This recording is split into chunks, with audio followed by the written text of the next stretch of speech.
everybody. So before we get into anything, I'm just going to go over a couple of housekeeping items. I just want to make sure you guys can see all of the presenters in full screen. If you guys can hit the participants list on your taskbar, go to Courtney Burge's name. There's going to be 3 dots to the right of Courtney Burge, and you are going to click that and hit pin. That way this screen will be your full screen. And we are going to move on into Chef John's kitchen. When we do that, you're going to want to pin Chef John. So I just wanted to go over some of that housekeeping. We also have instructions in the chat for you should you need. And so it is 2 minutes after the hour, so I'm just going to go ahead and get started. We are so excited to welcome you all to our second installment of our wellness series called Nourishment in the Home. And it's a great day because for the first time since March, we actually have people in attendance for our event. So this is a really great day for everybody, and we're so excited for our guest speakers. Before I get to our guest speakers, I do want to give a little bit of a brand introduction in case some of our audience members are not familiar with Monogram. So Monogram is GE Appliances luxury line. So we just launched 2 new collections this January, the Statement Collection and the Minimalist Collection, and they cover every design aesthetic. So anything from traditional and transitional design aesthetics to ultra modern aesthetics, we have something for everyone. And if you can't tell, I am in the Monogram Design Center in the Merchandise Mart in Chicago, and we are here Monday through Friday. So we would love to schedule product consultations or in-house cooking demonstrations for anybody who's local. We really want to be here for your entire appliance selection process, from selection onto home ownership. So if you get your appliances and you are not sure if you're using the full functionality of them, we can set up a dinner or lunch demonstration with our executive chef, and he does a great job showing you how to use the appliances. So we also have virtual consultation, product consultations and cooking demonstrations. So if you are not local to Chicago, please shoot us an email, send us a DM on Instagram. We are happy to set up an in-person or virtual date for you. So we're really happy to be back here. Now I can finally introduce you all to our guest speakers, Alex Stoller from Elevate Wellness and Nicholas Moriarty from Nicholas Moriarty Interiors. Welcome, guys. Thanks for the introduction.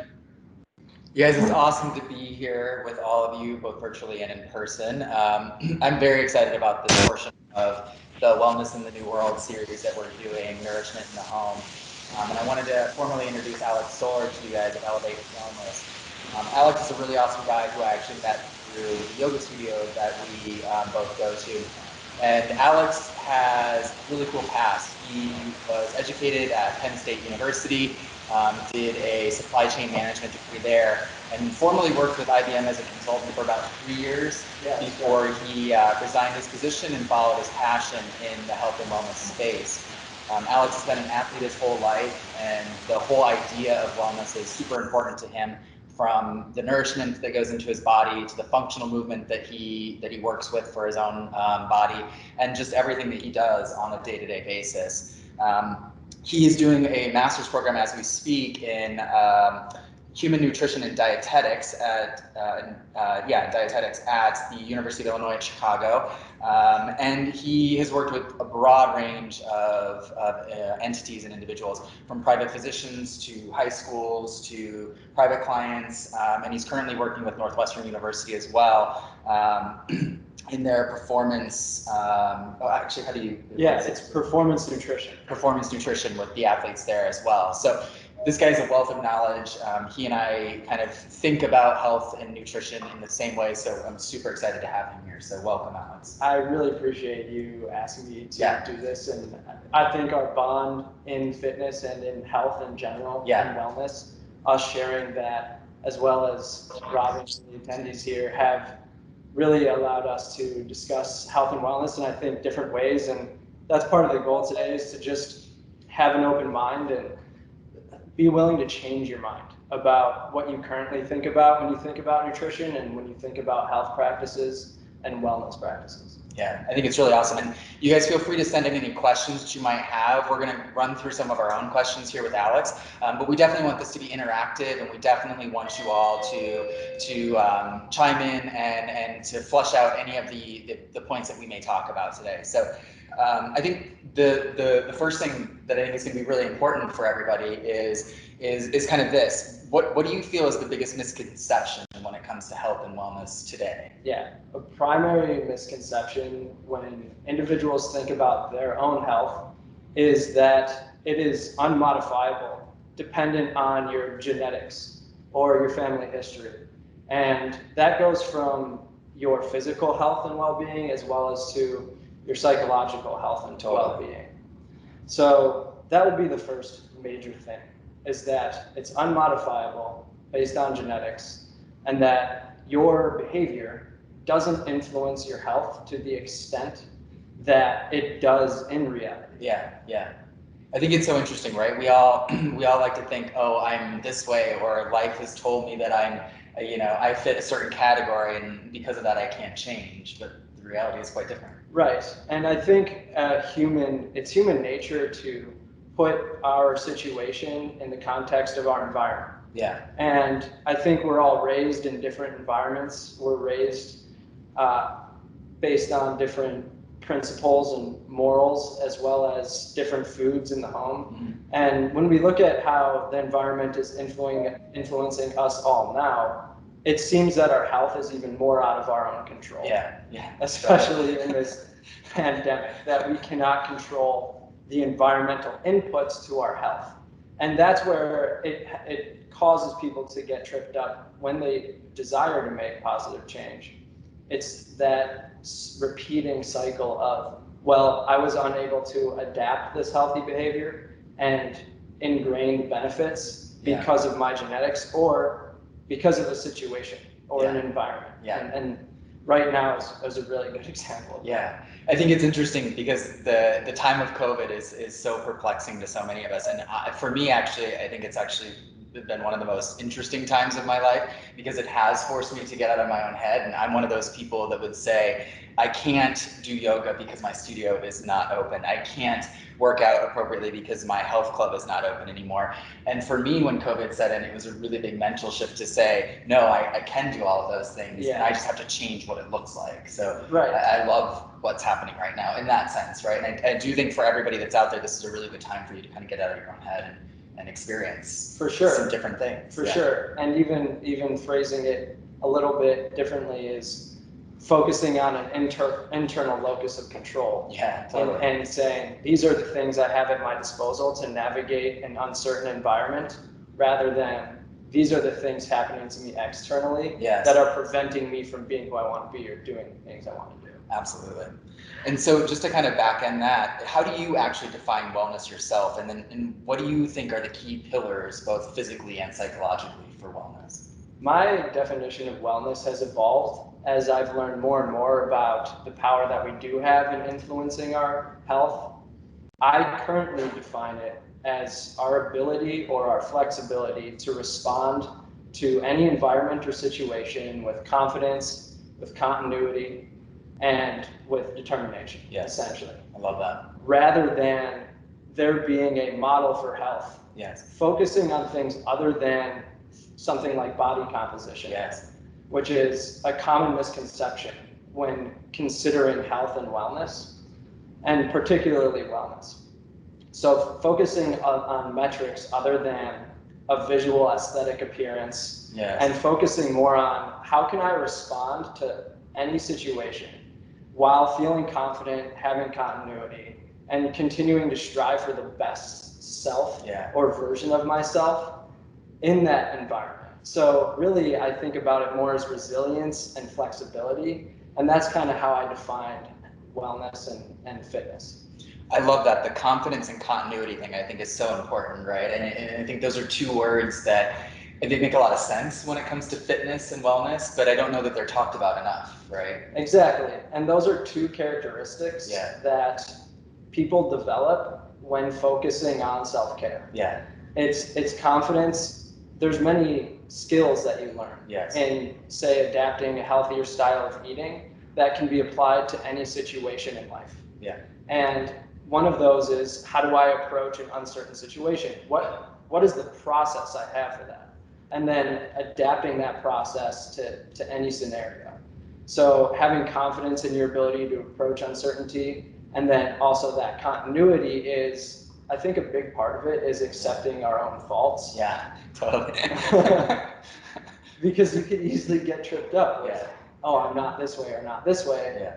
And that will inhibit your progress. So definitely continuity is that accepting of self, where you are today, and just continuously building upon it. Yeah, I love that so much.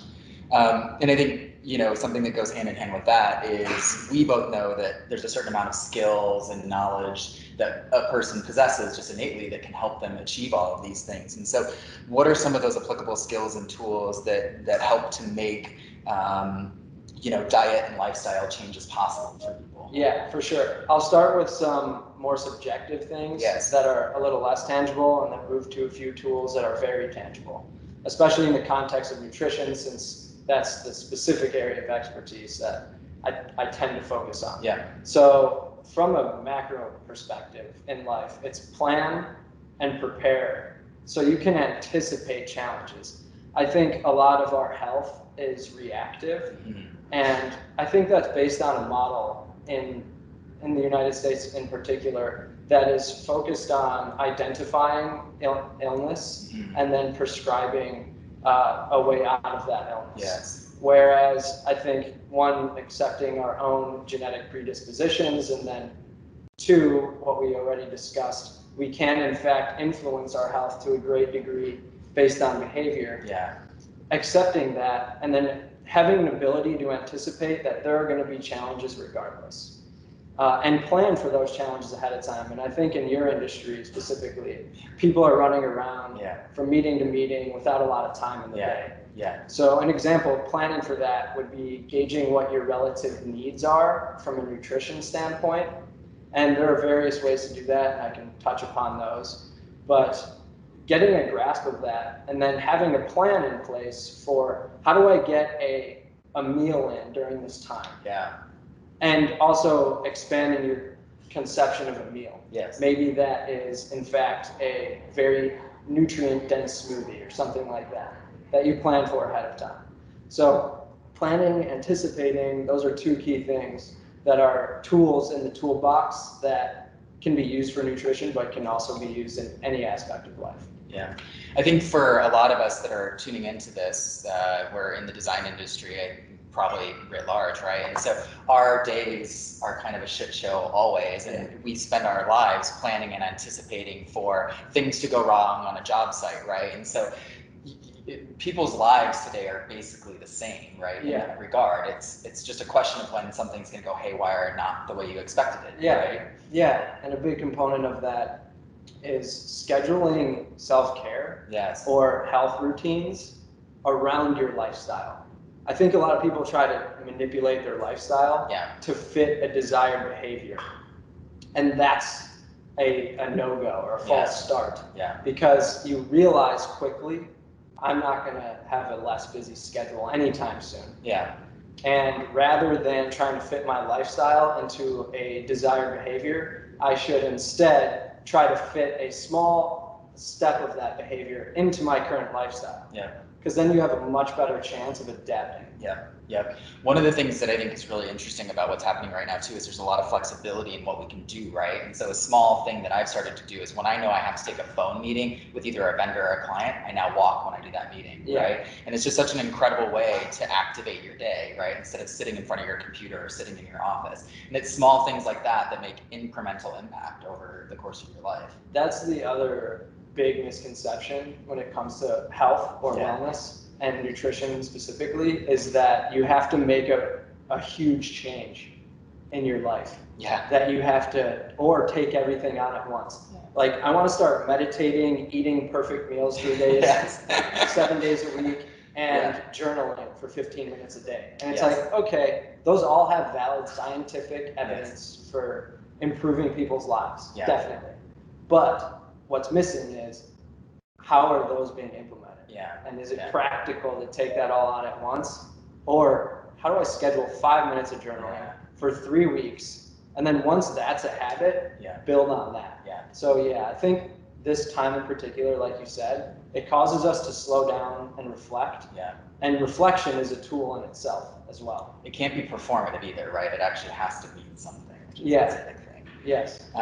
So this is a really great segue to the next question that I want to ask you, which is super basic, like 3 or 4 characteristics that really help to make people successful in adapting to these new changes that they want to see in their life. Like, how would you define those? Yeah, characteristics that you can start to learn about, because I think it takes learning about traits first and then figuring out how to break those down to adapt behaviors that make us align with those traits. So it's never going to be a set of personality characteristics that any individual actually has that is the recipe to success. Right. Because we're all different and we all have different strengths. And so focusing on, instead of just individualized characteristics, like successful people are smart, that is a way to initiate comparison. Right. And then also, to some degree, that can initiate feelings of self-deprecation. Yep. So instead, it's successful people in whatever their field is or whatever they're trying to do. Ensure that they have at least 10 minutes a day for doing something for themselves. You can take that and develop behaviors that then transform who you are in a sense. Yeah. Although we're not focusing on a set of, just like with genetics, let's not focus on what our predispositions are. Let's instead focus on what we can control and manipulate in order to adapt any healthy behavior.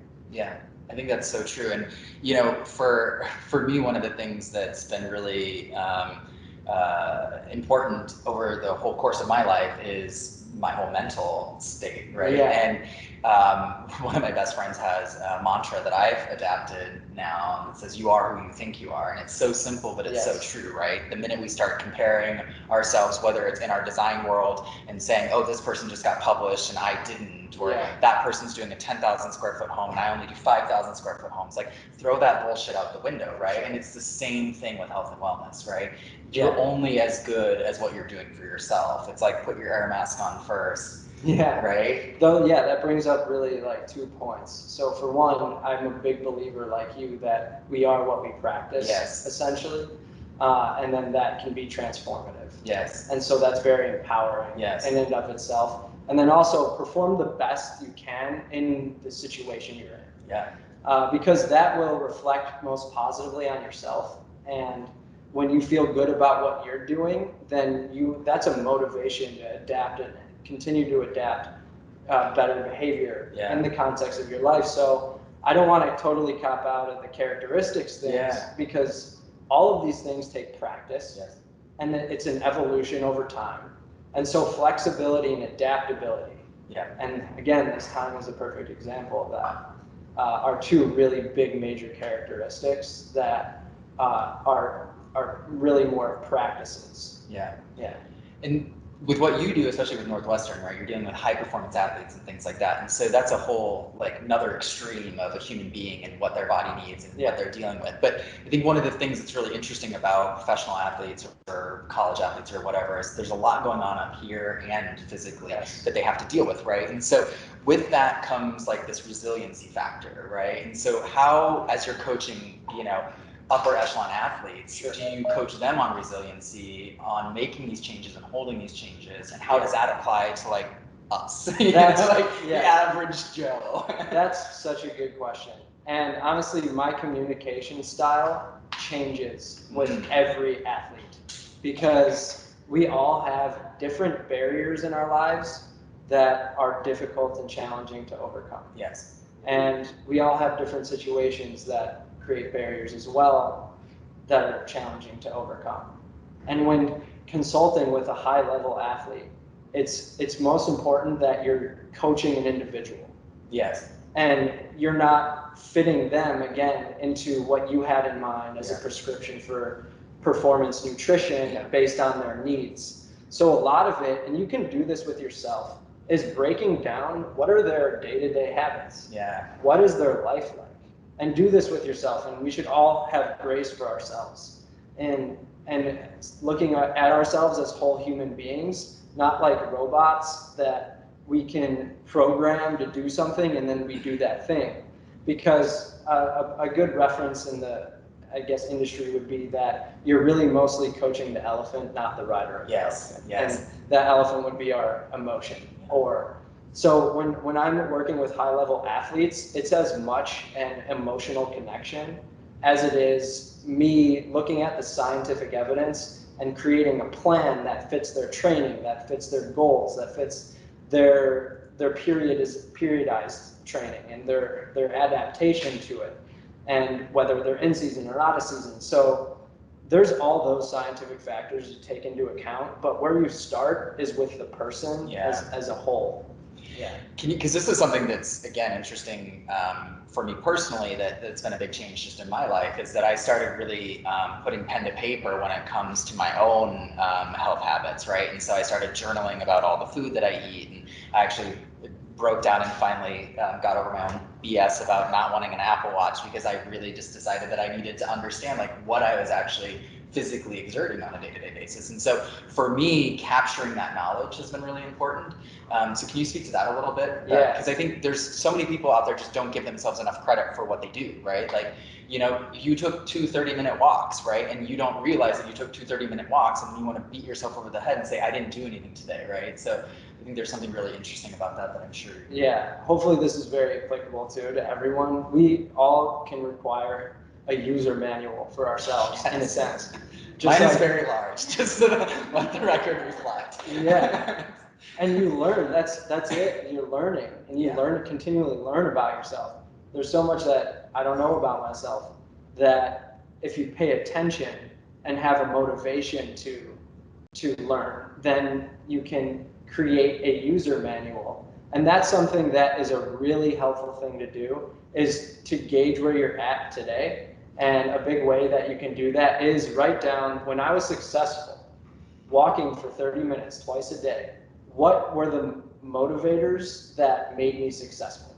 Or what was the environment I created for myself that made me successful? Maybe it was laying my running shoes out by the front door so I couldn't not see them before I walked out. Yeah. And then you could add that to your user manual, put your shoes in front of the front door to make yourself want to train.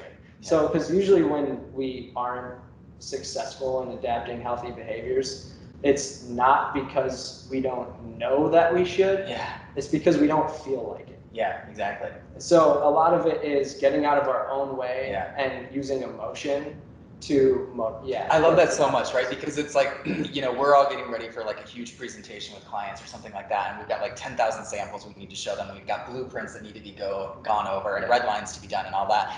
And we will so methodically go through all of that and get everything prepared for that presentation. And we wouldn't even equivocate on that. Like, we wouldn't even give it a second thought that that has to be done. Right? Yeah, right? But when it comes to like putting our running shoes out or putting like snacks in a bag because we know we've got a day of packed meetings, we make the excuse not to, right? We all have the tools to change our health. Yeah. As an expert in your field, you have the tools to change your health. Yeah. You've made habits of these things that you just named. Yeah. Those are ingrained. They're automatic. Yeah. And it's because of the approach you took in your vocation or your career was, in order to perform highly, these are the habits I need to adapt. Yeah. So we often like box and segment our lives into, this is work, this is life, this is relationships, this is food, but it's all, again, that word continuity, it's all part of the whole person. Take those same skills that you use to become an expert in your field. And that's a formation of habits that make you successful. Take that same frame of mind that you use in your career and apply it in a lifestyle setting. Yeah, I love that so much. I think it's so important. I think we can all do it fairly easily too, and not have to think about it really. Right. To reframe it. So reframing like what we're doing on a day-to-day basis is one thing, but we all have like bad habits and unhealthy habits and things like that, right? So how would you coach somebody on chipping away at those bad habits and starting to like reconfigure their mindset to transition out of those bad habits into new habits that are healthier for them? And what is the specific impact that has then on their overall wellness? Yeah, so I'll use an example here with food. A lot of times we identify behavior we want to stop doing. Yeah. So that would be, I want to stop eating ice cream after dinner. And focusing on that will almost certainly, again, result in a false start. Yeah. Or short-term success, and then sliding back down the hill. So I think a lot of us have experienced this, and I certainly have, when it comes to food, is we identify behavior that we assume is bad. But first of all, that behavior might be actually healthy in a context. Yeah. So like we were chatting about earlier, if you're doing 2 workouts a day, it's okay to eat a packet of nut butters. Yeah. Like you need that. Yeah. Because you've expended that amount of energy. Sorry, I just sold them out.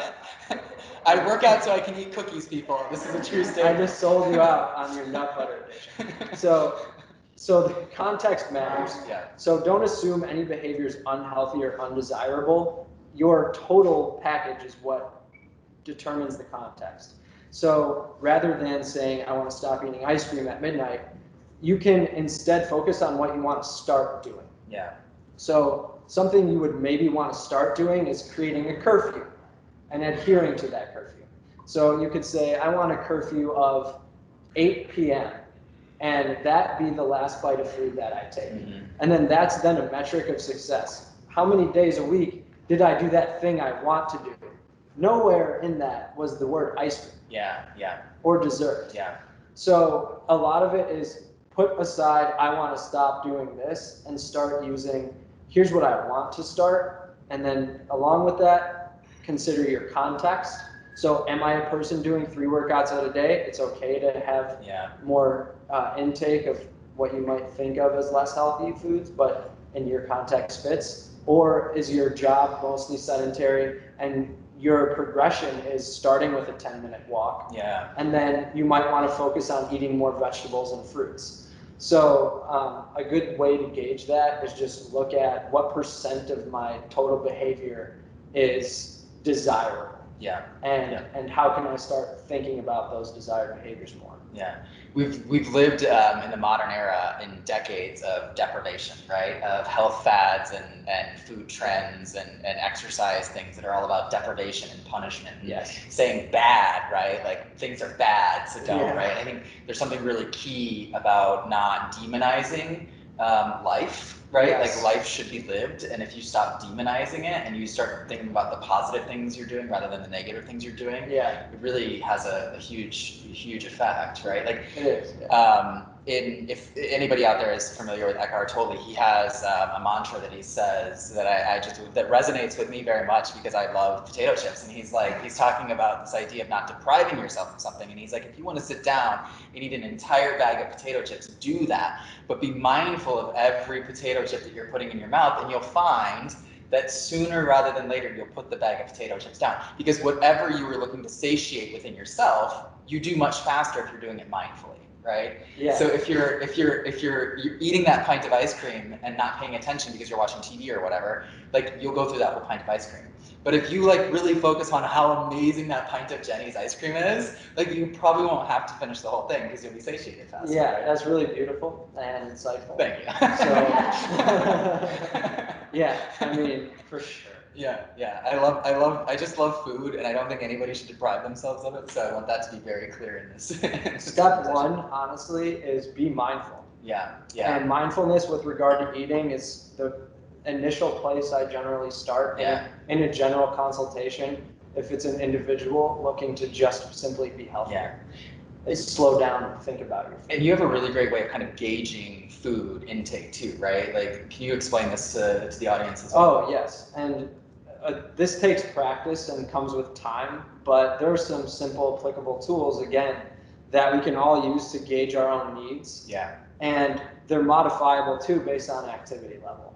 And so a really easy way to determine how big a meal should be and what a plate should look like is using a hand-sized portion guide. Yeah. It's very simple and it's always accessible, and it's often overlooked. Yeah. How simplicity is really the key in nutrition. Yeah. I mean, I could talk all day about metabolic pathways. Yeah. But it doesn't matter because it's not practical. Yeah. And unless you can implement it, then it almost can be disregarded.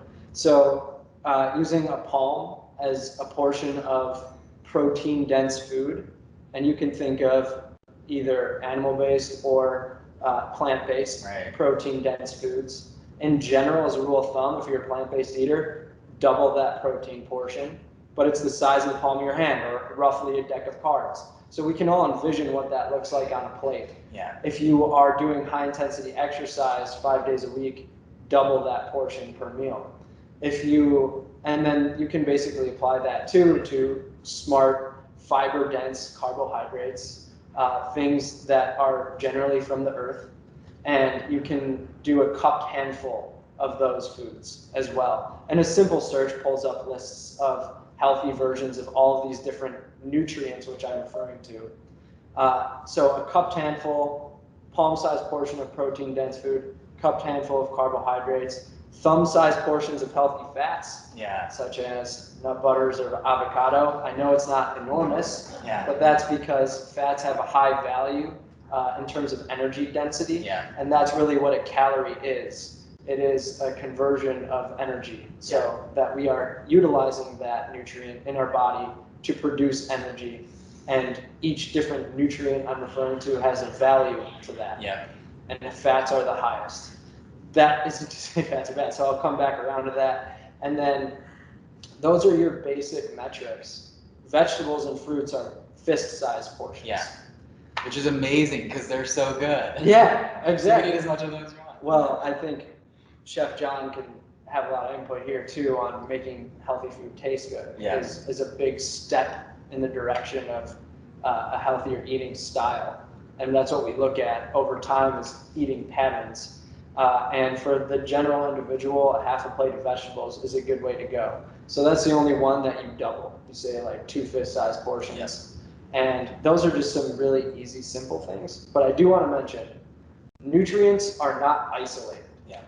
So, and it leads to intelligent marketing. For example, it says high protein on the packaged bar that you're about to eat, right? But that nutrient it's appealing to us because we don't know the physiology of protein, right? And the general person. So a lot of times nutrients are used as intelligent marketing tools, and that's just something to be cautious of. See foods as a complex whole, just like we are ourselves. Yeah, and it's not about, thinking that one aspect of food is going to do more for you than another aspect of food. It really does need to be balanced, right? And so it goes back again to the conversation of deprivation, right? You need those fats in your body so that you can make fiber soluble in your body, right? And these things are all connected. Yes, and we absolutely need all of these nutrients. So something that's been done in the past, and this is fad dieting at its finest, is saying a whole nutrient category is bad. It's bad. And to me, it's just mind-blowing that has been publicly educated that carbohydrates are bad. We need them. They're our main source of energy. And especially if you're a highly active person, it's about eating the right food and eating quality food first, not getting your carbohydrate necessarily from breakfast cereal 100% of the time. But breakfast cereal has its place. And so there is a need for fat, for cellular function and hormones and endocrine function.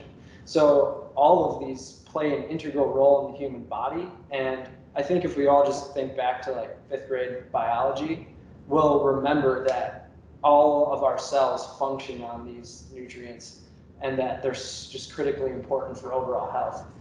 So hopefully we stop demonizing nutrient categories. I would love to see that happen. And I think, one of the things that I feel very fortunate is I grew up on a big acreage, as we've talked about. And so I was, as a kid, gardening huge amounts of land where we grew all of our own food. So my family was farm to table way before it was ever a fad, and I would just shovel food into my face straight out of the garden, and you know, there was always baking and things like that happening, and so we had a very balanced diet growing up, which was really amazing. And I really do hope that, you know, as we transition into the future, that, you know, people really start to understand that you need all of these things in your body. And one of the things that happens when you're depriving yourself of something is that you're then wanting to be satiated in another way too, right? So think about the times when you're overly stressed or whatever, and you just reach for whatever that thing is that satiates that stress hormone that's going on, right? By and large, if you're actually taking care of yourself and you're doing the things like you were talking about earlier, taking care of your sleep, taking care of your fitness, your food intake, all of that, you're going to find that stress is going to go away a lot easier. That's very true. We often underestimate the impact of conditioning, and the overwhelming majority of us are fighting an uphill battle on our conditioning. And in a lot of ways, growing up on a farm is getting back to our nature in ways. I think technology has made available a lot of highly processed, detrimental to the overall environment and our health and our economy. Based on the rates of chronic disease that we see today, it's a distancing from eating natural foods that occur in nature and then minimally processing them, and by that I mean cooking. And we all have the tools in our home, the appliances that create heat, and the pans that are conduit for that food, that release and enhance the nutrients in those foods. And that's the extent to which foods should be processed. It allows humans to eat enough to survive, and that's why the species Homo sapiens has expanded so rapidly, is the technology involved in food processing and making available a lot of different foods for large populations. But then we took it a step too far. And then we started highly processing foods to make available on the shelf. We Frankenstein this shit out of it. We Frankenstein. So a lot of times, you might have heard this, I think Dr. Mark Hyman references food-like product rather than a food. And there's a big issue in that, but it's an environmental component we all deal with. So I think step one is just awareness. Hey, we're in this ultra-processed food environment with high availability, and convenience is all of our priority. So we're not going to change that. We're not going to change convenience being a priority. But what we can change is how we prepare for that, right? What are we planning for ahead of time? I do 2 hours of meal prep a week, and that gives me like 15 meals. So it's really... check out his Instagram. It's always on there. It's great. It's a good way. Makes me hungry. I appreciate it. So I think awareness is step one. And then looking at where we came from is a good way to find insight there. So real quick, I'm going to deviate from our questions here, and I'm going to let you all know that we're giving away a really awesome Nike Monogram golf hat. So whoever slides into the messages with the answer to this question will get this sent to them. So Alex mentioned what the appropriate size is of complex carbohydrates. So slide into the messages with that, and you will sport this amazing Nike Monogram golf hat. So have there been any questions at this point? Okay. All right. We're going to roll through a couple other things, but please send in your questions for Alex if you guys have them. So this is really important for everybody that's tuning in, is just basic principles that will allow people to make fast, personalized decisions that will benefit their own health and wellness. Give us a few key takeaways for that kind of customization. A great gauge of what your needs are is a good place to start. So understanding that body size, there's no perfect body size. There's no definition of a healthy body size, in fact. Body composition is a new science, looking at how complex body size is. So a good metric is our hand, because it's roughly relative to our individual body sizes. So that's why we use that as a gauge of what our needs are, Because once you know what your needs are, then you can start to look at how do I make decisions on the go. So understand that first, I need portions of these things I listed. I need protein-dense food. I need carbohydrates. I need healthy fats, and I need vegetables and fruits. That's 4 categories of foods that are fairly easy to remember. I know that I need roughly this amount. Yeah. And then most of us need 3 to 4 meals per day because it just works out that that's how much, something that we don't think about a lot is how much energy we burn at rest. And at rest, that's where you burn 80% of your total energy, or you can rephrase energy as calorie. So I burn 80% of my calories sitting around, sleeping, and doing nothing, breathing, keeping my heart pumping, and my brain functioning, sitting down. Then there's only about 20% of activity that contributes to my total calorie burn.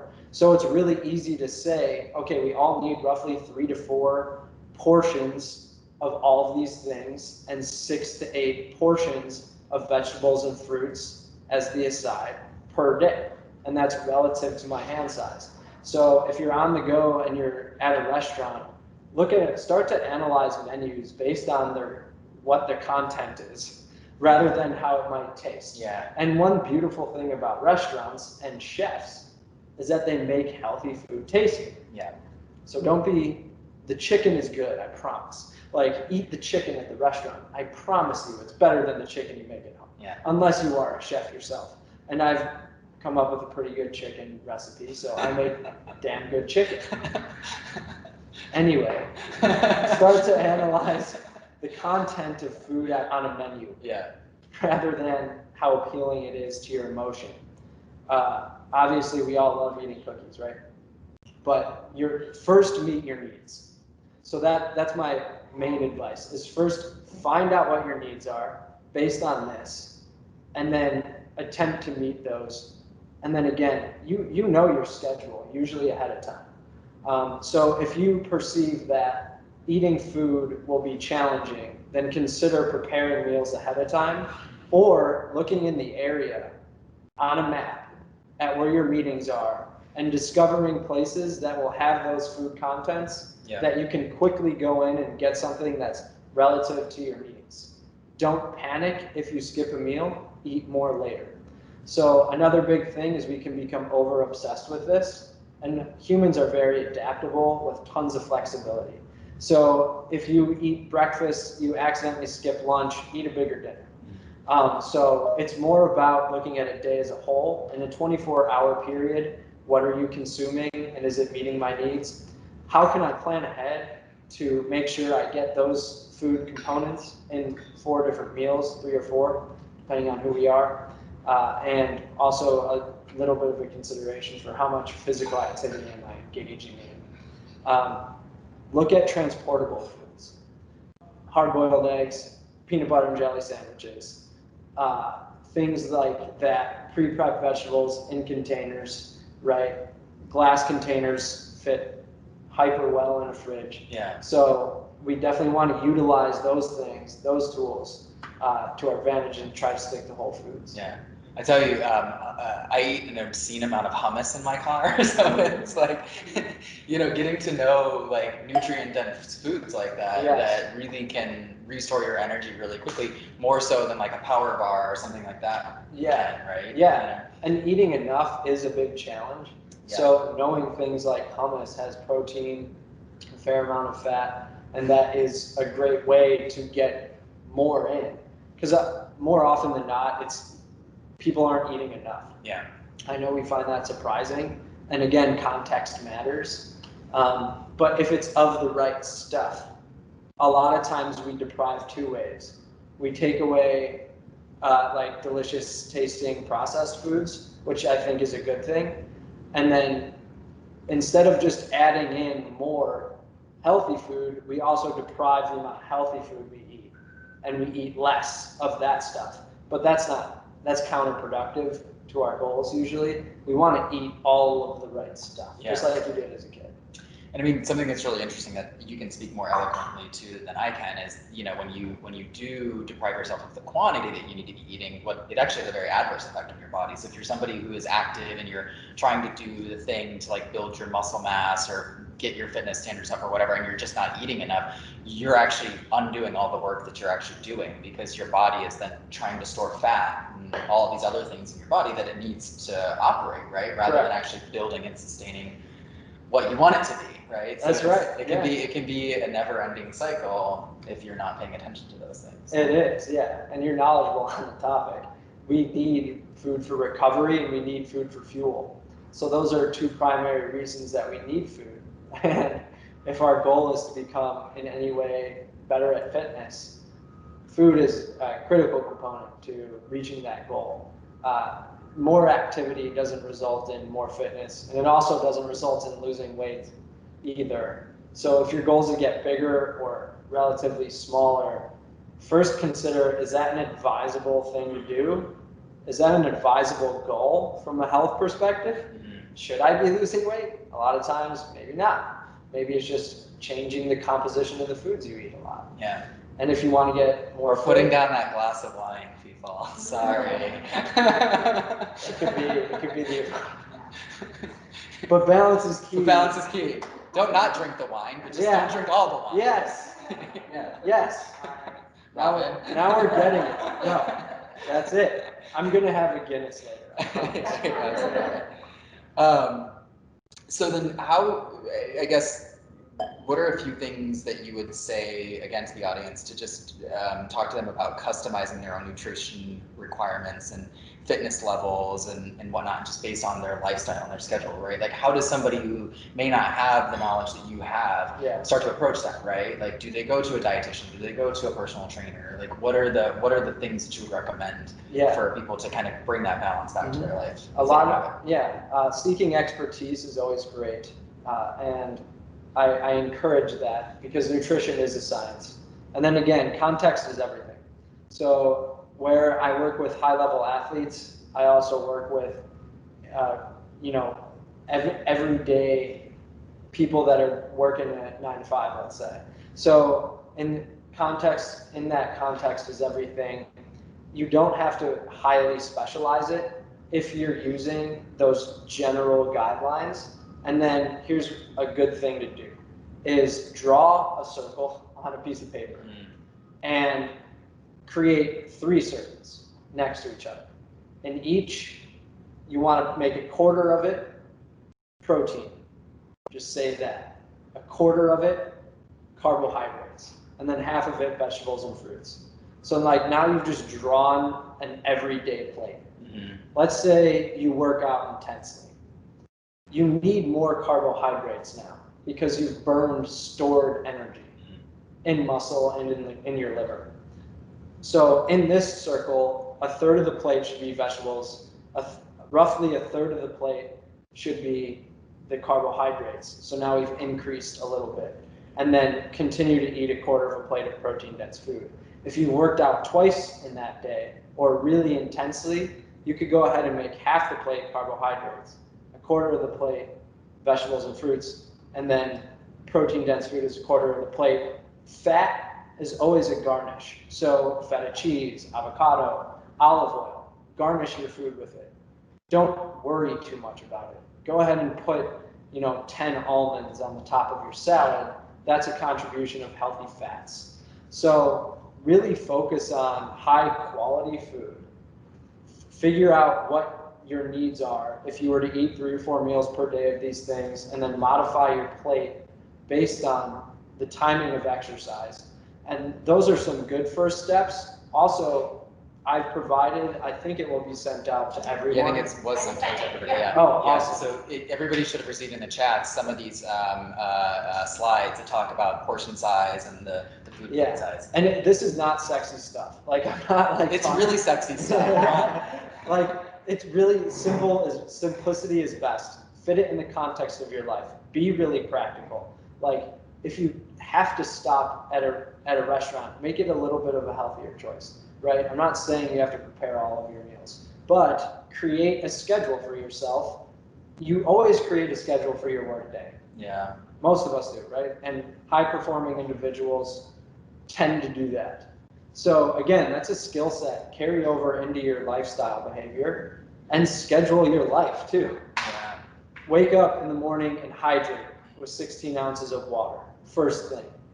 So you literally write down hydrate, 16 ounces of water. Yeah. And then breakfast, because you know that you have to be out the door at 9:15 at 9 a.m., right? 4 hard-boiled eggs, a handful of broccoli, and a handful of quinoa, right? Kind of a quick, easy breakfast ready to go. Schedule it. Schedule lunch.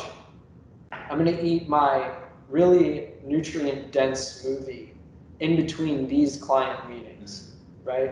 So literally schedule this out. I'm going to have a snack on my way home, and it's going to consist of hummus and make it tortilla chips. Hummus, because that's something I love as a treat. That's going to be my snack on the way home. And then dinner, I'm going to cook with my wife, and it's going to be steak ribeye with some asparagus and a sweet potato. So a good thing to do is actually plan out your days, plan out your weeks, and plan ahead for situations where you're going to be driving or in between meetings, so that this all becomes very practical. And then there's a third step, kind of, or another step. And track your adherence to that. Yeah, totally. So say, did I do that or no? And then if you didn't do that, try to find out why. Think about yourself as a whole person and recognize that your emotional self wanted that ice cream after dinner, and you didn't stop eating your last food at 8 p.m. So you can't check the box this time, but that's fine, because next time you will recognize the emotion arise and instead distract yourself with a conversation with your partner. Yeah. So that's some ways to really make all this practical and applicable. Yeah, and like, just remember all those other times that you did check the boxes, right? Yes. One time doesn't define your life, right? If one time defined my life, I'd be screwed. So that's we all sure. are, right? So we're probably like one more question. One more question. Okay. So quick question, which I think is just really important, because I find you to be an inspiring person, and this guy's mobility drives me crazy. It's really obnoxious. It would be really obnoxious if it wasn't so nice. But what inspires you to be the healthiest version of yourself for yourself? A sense of contentment. Yeah, that's a great one. It doesn't matter what people think about something. The most important thing is what you think of yourself. And you will then treat others better. Yeah, I love that. And so the way that I can be there for others is by being there for myself. Yeah. And I learned that during undergraduate college, that I have experiences of depression. Mm-hmm. And that inhibits my engagement with others, mm-hmm. with my family, with the friends I had in my life. And rather than revert inside ourselves, I think, and just focusing on creating a better self just for the sake of being better, I think that practicing self-care and thinking positively of yourself for doing that can really impact the space around you and the way you affect other people. And I think that community really is the biggest driver of healthiness. Totally. Because I think now we see it for sure. I mean, public health is a real thing. Yeah. Like, kind of a big deal right now. It's a big deal. And I just I mentioned, you have comorbidities that are like crazy right now because of health practices that have gotten away from us. A lack of education or miseducation. Yes. And so I'm also driven to discover what it is that works so that other people can benefit from it. Yeah. So that's kind of a unique one for me, but those are the key drivers. I love that so much. And it resonates with me because same. So, so that's great. And then I think we should wrap it up with this, which is something, again, you and I have talked about, which I think is really inspiring. And it's kind of a broad-based question, but just generally speaking, what would you like to see occur in the health and wellness space for the future? Like, what would make you super happy if X, Y, and Z happened? If more people invested time, money, and energy into creating more local food sources. Yes. That can have an enormous impact on health of various populations, and in a context where people are becoming awake to the realities of injustices. A lot of it is due to the localization of the commodity crops that go into things that are less healthy for us, rather than creating more green spaces that provide food, and people of, like, everyone deserves to eat healthy. Yeah. And some of the work I do is involved in that, because it's probably, I think, the most important thing that we can hit on our agenda is make equal access to healthy food for all people, regardless of where you were born. So that would make me the most excited, because I think it would impact everyone, especially because now we recognize public health matters. Yeah. And the health of communities that we don't live in matters. Mm-hmm. Like, I'm not just worried about healthy people in River North. Yeah. Because that doesn't impact all of us. We all impact each other. So I think that that's probably the biggest thing, is investment in those actually available foods, healthy foods for all people. I love that so much, and it's something that I'm very passionate about too. And the idea of food scarcity, and that even happens in the United States, is really crazy to me. We should look abroad to see what's happening. France just passed a law stating that grocery stores can't throw away food anymore. It has to be donated. Like, wow, yay! Let's do more of that, right? Yeah, and so many of the solutions are super simple. Yeah. And we won't. This can be a whole nother conversation. Is food security, is things like this that are simple fixes that we don't think about. 40% of the produce doesn't make it to the store. Yeah. Right. And then how much is wasted? It's not perfect. Yeah. So. Well, one of the things that I'd like to add to the futurescape here is that, all of us, or some of us, or most of us that are attending this right now, we either have our own companies or we're part of a company. And so I would encourage all of you to bring this back to the table with your firms or your employees or whatever the entity is that you currently work in. And really dialogue about this. And one of the things that Alex talked about that, is how we know each other as community, right? We both go to the same yoga studio, Yoga 2.0. Robin is here from there. They're going to be doing our next event with us, which we're really excited about. And that studio gave us a sense of community, and it gives me a huge purpose in my life. And one of the things that's really beautiful about that is the connections that come from that. And so take what you've learned today and share it with your own community, right? Because you are going to be more successful in all of these things if you're doing it with other people, if you have accountability, and accountability without shame, right? Accountability that's supportive accountability, right? And so please do that, and send us in your questions if you have any. And Alex is a wealth of knowledge, so please reach out to him as well. You'll have all of his contact information as well. And if you're in Chicago, work with the guy, bring him into your office. Yeah, there you go. There you go. So, okay, so I think we're going to move on to the Chef John portion of things. So unpin this screen and repin John's screen, and we'll see you in the kitchen. All right, thanks everybody. Thanks.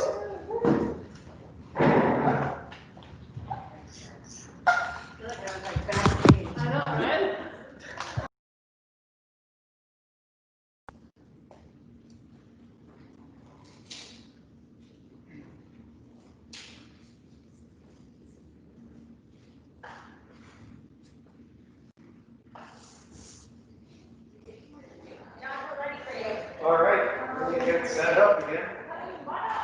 Come on in, guys. Food's ready. Okay, so you want to sit down, where do you want them to sit? Right where the food is. Anywhere the food is. So, we'll get you more to drink too. Sure, absolutely. Cool. I'm going to put the wine out here. You want me to just go ahead and get started, Alex? Yeah, please. Awesome.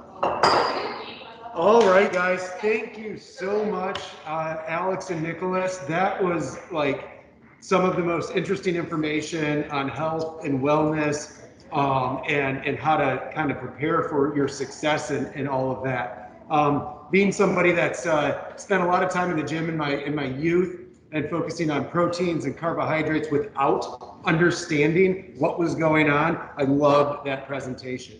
From a chef standpoint, the great thing about it is it brings to light the ingredients that we need around us, the ingredients that we maybe should be focusing on to get the benefits from. For me as a chef, I don't necessarily practice wellness maybe in a traditional sense. My workout might be more shoveling dirt or building a deer stand or something like that.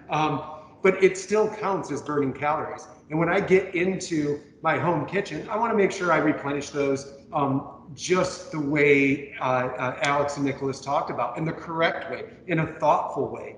And for myself, the most thoughtful thing I can do when I'm home cooking is to actually prepare for success. Make sure that my kitchen is ready for me to succeed, because normally our health and our wellness is something we want to concentrate on, or for me it is, but at the end of the day, it's the thing I push to the side. But if I can spend a few hours preparing that week, all of a sudden there is a little more energy, there's a little bit a better mood, and definitely more drive to get up and get out after the day. And I do that by focusing on the ingredients that I need to incorporate in my life all week long. Today I'm going to show you 3 or 4 different little dishes, and these are definitely not dishes that I make at home, so to speak, but I'm going to point out the ingredients that actually take a little bit of work, a little bit of preparation, maybe the right tool to get the job done. But when you have that work done, let's say on a Saturday night, a Sunday night, or Monday, if that's your free prep day, then when you start cooking throughout the week, it's easy to add in not only what you like and what you're keying in on, but also what is good for us. So to begin with, I'm going to go ahead and make you a little bit of a cauliflower gnocchi. I made the gnocchi ahead of time, so I'm not going to share that with you. Like, we'd be here all day. We'd have to have another 2 hours for that product. But I will tell you, there's a couple of great brands out there. I don't know if you guys have heard of, it's a little store called Trader Joe's. Yeah, they have the frozen cauliflower gnocchi. That's out of this world. Absolutely out of this world. I eat it at home, and I do not miss my pasta and my flours at all. Another little brand, you might have heard them too, Whole Foods. Yeah, small little grocery store chain, and they have the best cauliflower gnocchi as well. So buy your own or find a recipe that's heavily labor intensive and see if you enjoy it more than the ones from the store. So with this cauliflower gnocchi, the gnocchi is actually not, go ahead, have a seat, come on in. Yeah, I'm doing virtual, guys, and I'm doing in person here today. So I got a guest sitting down with me, and they're gonna start enjoying a couple of dishes that I'll speak to you about in just a little bit. So don't mind us, we're having fun here while you're having fun at home too. But the highlight of this gnocchi dish here is actually mushrooms. And mushrooms are one of my favorite foods. They're something I love to harvest. I search for mushrooms. I'm not good at it, but that's okay. You don't have to be good at something to love doing it. But the mushrooms, the important part is mushrooms are very seasonal, no matter where we're from. These are great little oyster mushrooms. You can see them there. These oyster mushrooms, they don't have a great shelf life. They're full of moisture, but what they're really full of is a lot of great nutrients, especially vitamin B, riboflavin. These things can just help our heart, help our red blood cell count. So when I add them to my food, it's like, oh, I'm treating myself. I love mushrooms. I want to have them. But what I'm really doing by doing this next step is ensuring that I can get what I want, but my body also gets what it wants. So I have spent the last 10 hours taking, I don't know, a couple of pounds of these nice oyster mushrooms and using them in one of our new Minimalist Series ovens behind me. The new Minimalist Series oven behind me has a dehydration mode on it. So all I did, pop those bad boys into our oven here. And you can see in about 10 hours or less, depending on temperature, sorry about the mushroom dust over there. I love it. That's actually what we're making, is mushroom dust out of these. Because as soon as I get them crispy, the next step is to take them and throw them into a high-speed blender. You know, there's a lot of great blenders out of there. I have my favorite. But when you get a good one, you can actually dust the mushroom. And now, at the end of this dish here, in about 3 or 4 minutes, I'm going to take some of that mushroom dust and finish my gnocchi with it. Okay, so that mushroom is going to be incorporated into my gnocchi, not only fresh, not only powdered, because sometimes we don't have fresh mushrooms on hand, we'll use the powdered mushroom, but also in a little mushroom cream. So this is 3 styles of mushroom into one gnocchi dish. And again, this cream, you can make this dairy-free. This has cream in it today, but you could make that dairy-free and lighten it up. There's some great coconut melts out there, almond melts. So yeah, use those too. But like Nicholas and Alex were talking about, hey, I moved my 12 yards of dirt last weekend, okay? I did my work. I'm in line with the health that I want to have or that I'm striving for. So a little bit of cream for me, no big deal. No big deal at all for my body. But what I love about my job is that all of our bodies are different. So you might need some different cream, less butter, no butter. You can take it in all those directions. I know Nicholas Moriarty. Who was So now that these mushrooms are kind of caramelizing up, I like to go ahead and add a little bit of that gnocchi in there. You Get feel that like olive at all. We're cooking on induction today, so if you make a little bit of a mess, it doesn't matter. You know what?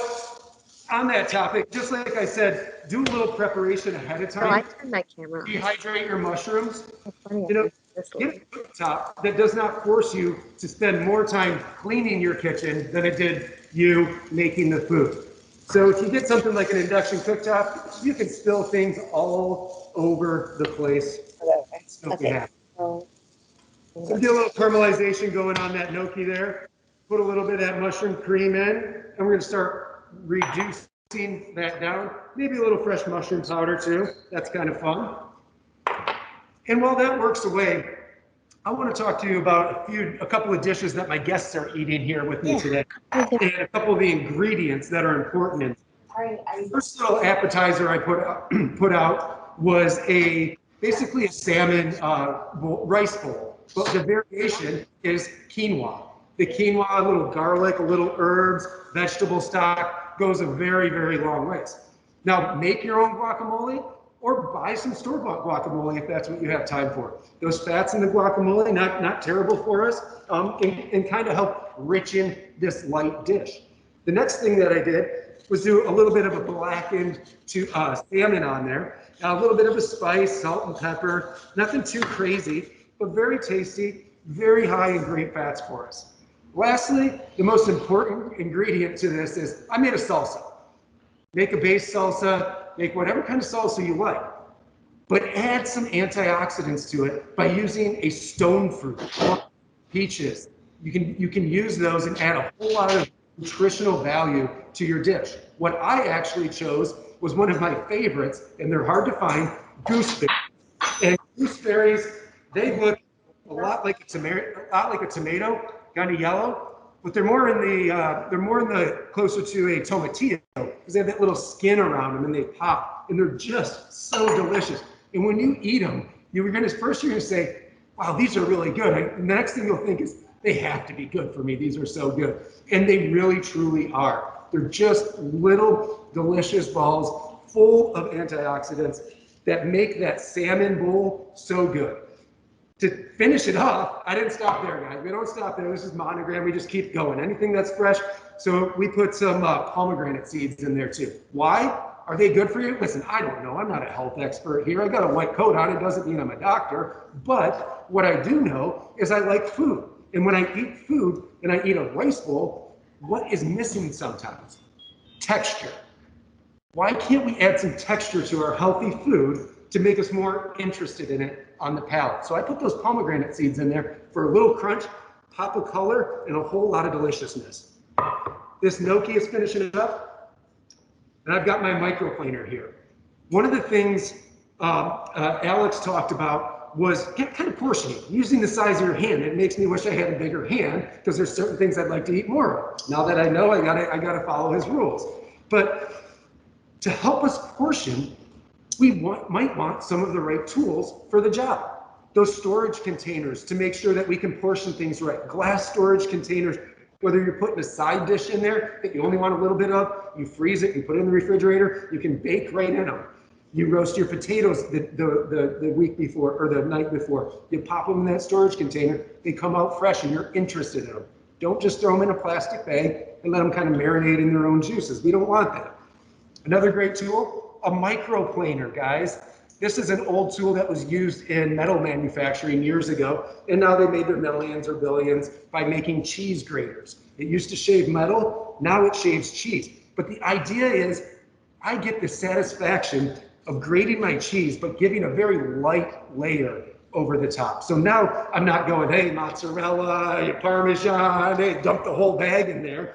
And, you know, you can't hold it against me for counting the calories that I burn. It takes a few calories to burn when I'm a few calories to get that cheese grated. So into the dish we go.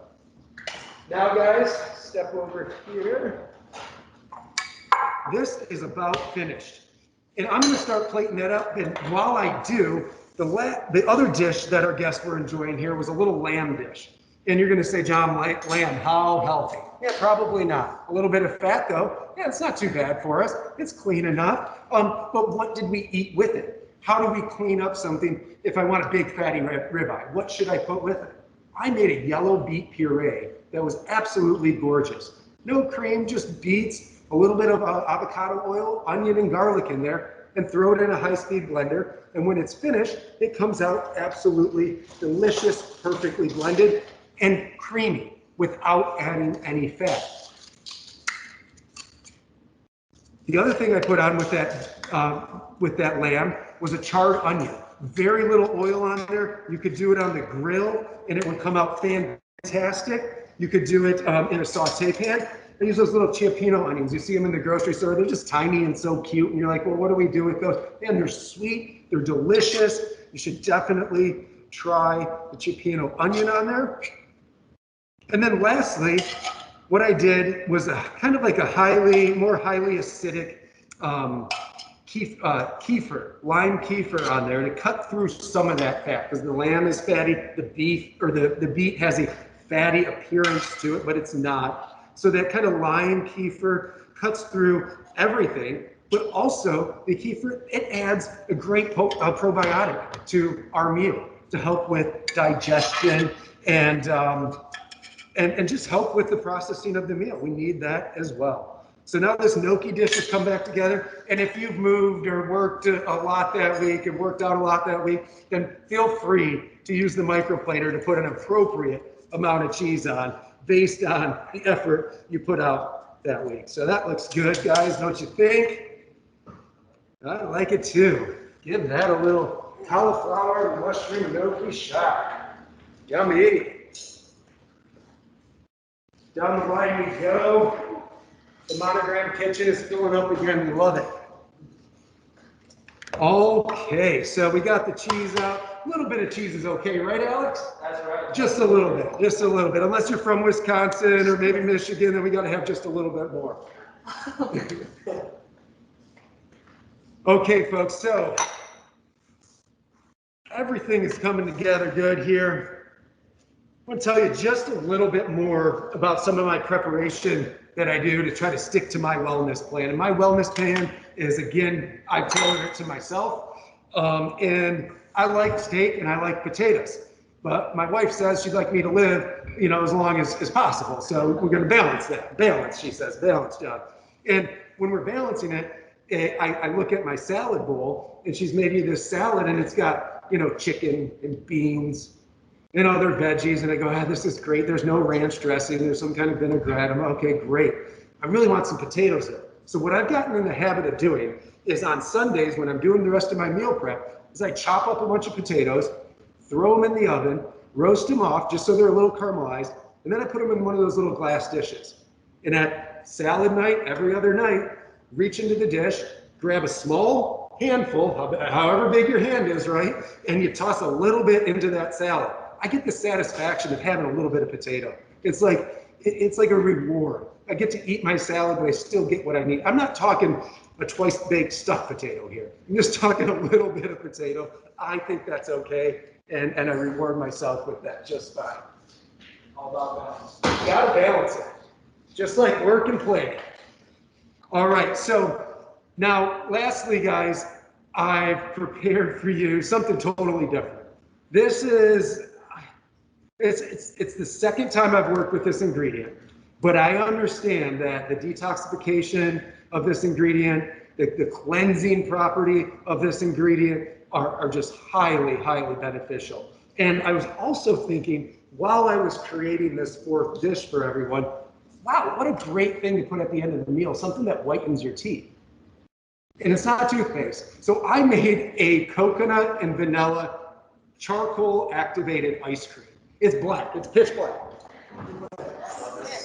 So, I mean, it is black. The little white dots, I don't even know where they came from. They just show, no, those are little candy sugars I put on top of there. But what a fun way to incorporate that ingredient. I'm curious to see if everybody's teeth are going to turn black after they're done eating this here, and that'd be a fun picture for everybody to take. But the activated charcoal is just so interesting of an ingredient, and it's actually made from coconut. So I used coconut milk, a little bit of sweetened coconut in there, of course some honey to go even sweeter, we're talking ice cream here, and then plenty of fresh vanilla bean in there. I think it's cool. I used a plant-based milk in here, so there's almond milk in there, as well as a little bit of coconut milk, because coconut milk honestly has more fat to it.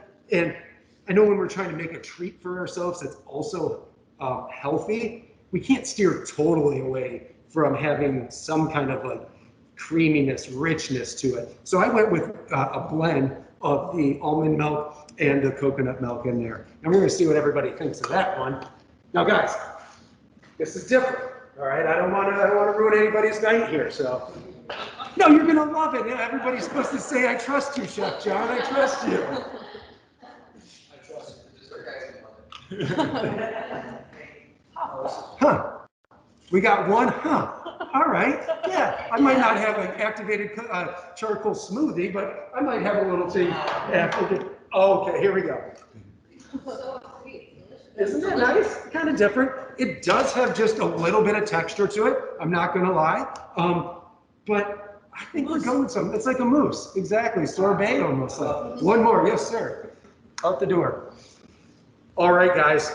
So when we're thinking about our meal planning at home and we're thinking about how we want to take care of our bodies, first think about how am I going to have time to get that ingredient into my life?